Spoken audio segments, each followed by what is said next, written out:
I thought my journey was mine alone, until I found a photograph of me winning years before it actually happened. Who took it, and why? I found a Polaroid photograph tucked behind the rotting drywall of my childhood bedroom that defied the laws of physics, time, and logic. It showed me, unmistakably me, standing in front of a shimmering glass skyscraper that didn't exist, wearing a tailored Italian suit I couldn't afford, and holding an award that hadn't been invented yet. I was 22 years old at the time, and success was a word that felt like a foreign language in our household. I was living with my parents, David and Elena, in a cramped, drafty house on the edge of a Rust Belt town that the economy had forgotten. My father, David, 56, was a former mechanic whose back had given out a decade ago, leaving him to navigate the world with a cane and a bruised ego. My mother, Elena, 54, held us together by sewing alterations for the wealthy families on the other side of the river. And then there was me, Leo, an architecture student on the verge of dropping out because the tuition was drowning us, and my visionary designs were being graded as impractical fantasies by professors who had never known hunger. I found the photo on a Tuesday, the kind of gray, heavy afternoon that makes you question why you even bother getting out of bed. I was trying to patch a leak in my bedroom wall, peeling back layers of water-damaged wallpaper that smelled of mildew and old rain. As a chunk of plaster came loose, a small, stiff square of paper fluttered to the floor. I picked it up, dusting off the white powder. It was a Polaroid, the colors slightly faded but the image sharp. My heart stopped. It was me, but it wasn't the me of today, the scrawny, exhausted kid in a thrift store flannel shirt. It was a version of me that looked perhaps 30. This future Leo was broader in the shoulders, radiating a terrifying kind of confidence. I was standing in front of a building that looked like a shard of crystal piercing the sky, a piece of architecture so bold and distinct I knew I had never seen it in real life. On my wrist was a silver watch with a blue face, and on my right hand, just above the thumb, was a jagged, white scar. I looked at my own hand. The skin was smooth, there was no scar. What would you do in this situation? Would you assume it's a prank, a hallucination, or a sign? I sat on the floor for hours, staring at that square of glossy paper. My first instinct was that it was a Photoshop job, a cruel prank by my brother Julian, 31, who always told me I was dreaming too big. But Julian barely knew how to use email, let alone manipulate images to look like vintage film. And the texture of the photo was real, the chemical smell, the slight curl at the edges. It had been in that wall for years. I hid the photo in my sketchbook. I didn't tell David or Elena. How could I? Hey, Dad, I found a picture of me from 10 years in the future where I'm rich and you're probably still hurting. It felt like a betrayal to even look at it while they were counting coupons at the kitchen table. Part 2. The Blueprints of Destiny. The photo became my obsession. It wasn't just a picture anymore, it was a blueprint. I stopped looking at my architecture assignments as homework and started looking at them as steps toward that building in the photo. I named it the Spire. I sketched it 1,000 times, trying to understand the geometry of the glass, the way the light hit the steel beams in the image. It became a strange, self-fulfilling prophecy. I needed to know if I could trust the photo, so I started looking for the watch. It was a specific model, a luxury brand that cost more than my father made in 3 years. I cut out a picture of it from a magazine and taped it to my mirror. I worked double shifts at the warehouse, saving every penny that didn't go to the electric bill, driven by a maniacal need to match the man in the picture. But life has a way of testing your delusions. 2 years after finding the photo, tragedy struck. I was working late on a construction site, a summer job to pay for my final semester, when a sheet of corrugated metal slipped from a hoist. It sliced across my right hand, deep enough to hit the bone. I remember sitting in the emergency room, the pain blinding me, watching the doctor stitch the wound closed. When the bandages finally came off weeks later, I looked down at my hand. There, running from my thumb to my wrist, was a jagged, white scar.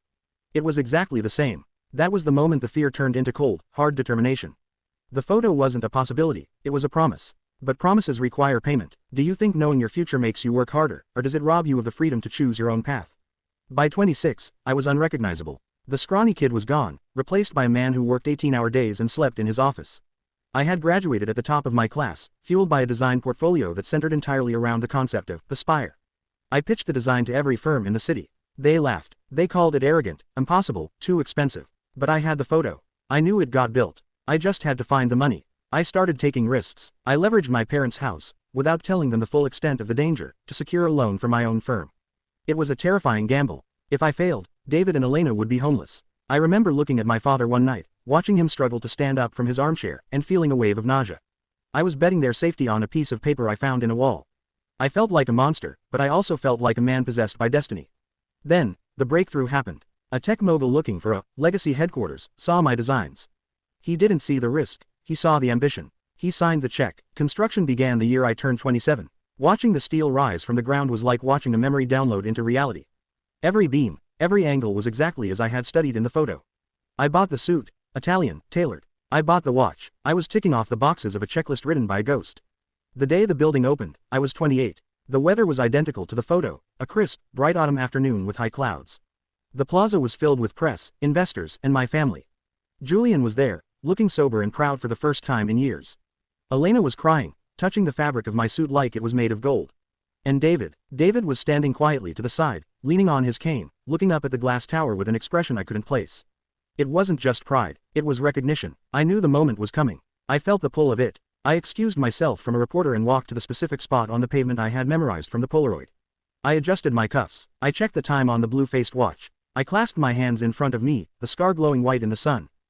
I waited for the flash. I waited for the universe to complete the loop. I waited to see who would take the picture that would travel back in time to save me. But no one took a photo.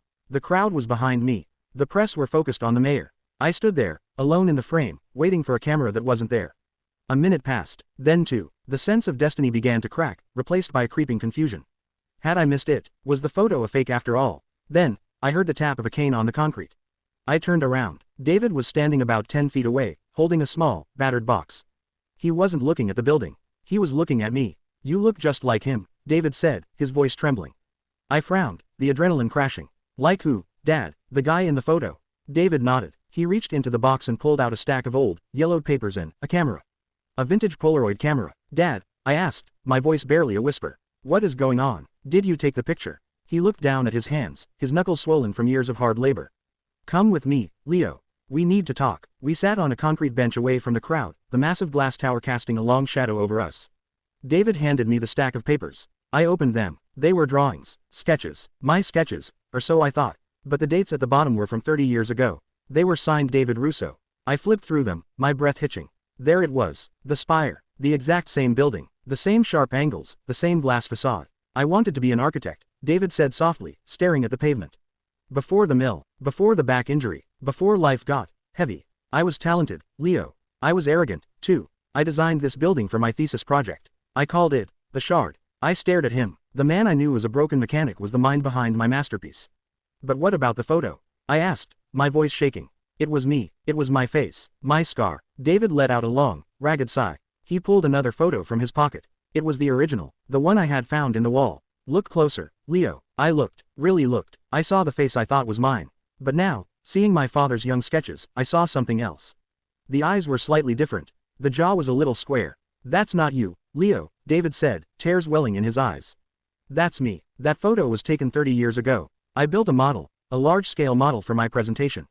I stood in front of it, wearing my grandfather's suit, holding a watch I rented for the day to look successful. I wanted to manifest it. I wanted to believe I was that man. But the scar," I pointed to my hand. "I have the scar. The man in the photo has the scar." David reached out and took my hand. He turned it over, tracing the jagged white line. Then he held up his own right hand. There, faded by age and wrinkles, but unmistakably there, was the exact same scar.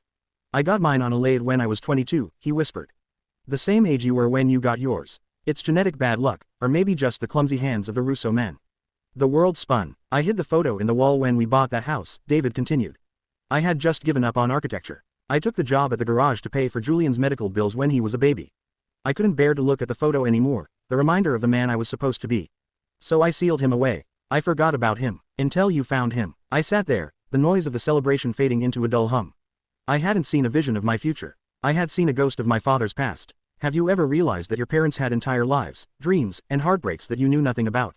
I looked at the building again. For years, I thought I was building my destiny. I thought I was racing toward a future that was guaranteed. But I wasn't. I was finishing a story that my father had started and been forced to abandon.